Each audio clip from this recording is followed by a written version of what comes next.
যাই হোক, আমি যে আলোচনা করলাম, যে এই যে আলোচনা উদাহরণ একটা হচ্ছে কোরআন, আল্লাহ। আমি এটা কেন বলি ভাই শুনেন, যেমন হোমিওপ্যাথি ওষুধ কি খাইছেন?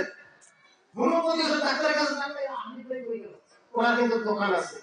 তো হোমিওপ্যাথি ওষুধের ওই যে একটা কুড়িয়া দেয়, এটা কিসের মতো দেখা যায়? কুড়িয়া সারের মতো দেখা যায় না? এখন কুড়িয়া সার বলে কুড়িয়া এক, কিন্তু না খাইলে বোঝা যাবে না, খাইলে বোঝা যাবে, তাই না? এখন ওই কুড়িয়া সার এখন যদি মনে করে যে এটি হোমিওপ্যাথি ওষুধ কুড়িয়া, তাহলে আমি এটা খাই, খাইলে কি বাঁচবেন না মরবেন? নিজেও মরবেন, ডাক্তারকেও মারবেন।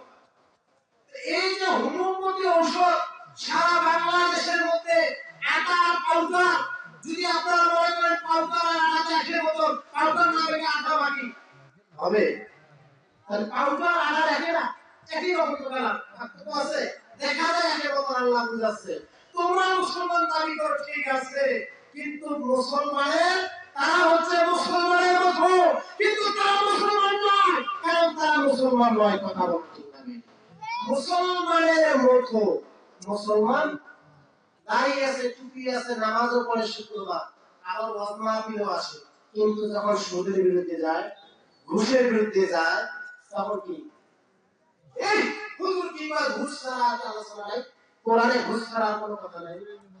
যৌতুকের কথা যদি বলে যৌতুক বলা যাবে না, ইস বেটারি সময় দিয়ে কোনো আলোচনা চলেছে, হুজুর এই সময় কি যৌতুকের কথাটা বলে, ইস আমার কোরআন জানি না। আছে না নাই এরকম যুবক? আছে না নাই? এই যে 21শে ফেব্রুয়ারি বিশ্ব ভালোবাসা দিবস, ভালোবাসা দিবস দেওয়ার সময় নাই, দুবার জায়গা নাই।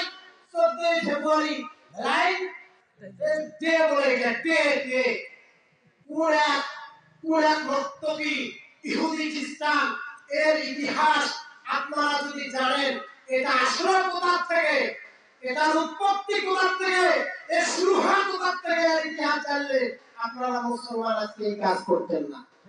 এই যে কোরা খ্রিস্টান খ্রিস্টান খ্রিস্টান বুঝছেন, এরা এই ভ্যালেন্টাইন যেটা করছে, এই কারণে মদ আর গাঁজা অবৈধ জিনিস খেয়ে দুই জোরে বিভিন্ন নারীদেরকে সংগ্রহ করে ওই দিন তারা ভালোবাসা দিবস করেছিল, ভালোবাসা পালন করেছিল, ওইটা দিন অশুভ করে দিয়েছিল।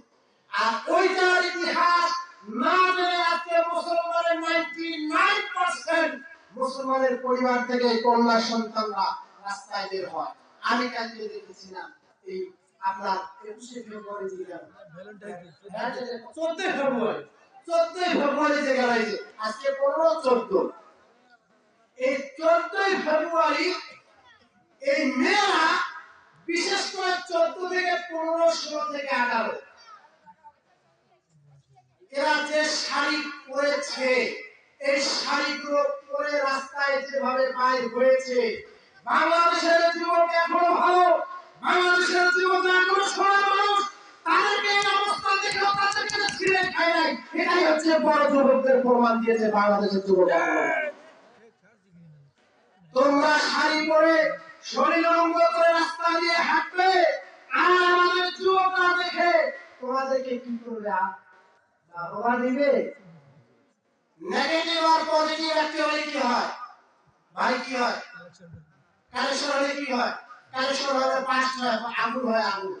এখন নারীরা যদি মেয়েদের, আপনাদের মেয়েরা, আপনি নামাজ পড়েন ভাই, ওয়াজ করেন, সরে করেন, সব ঠিক আছে, কিন্তু এই 14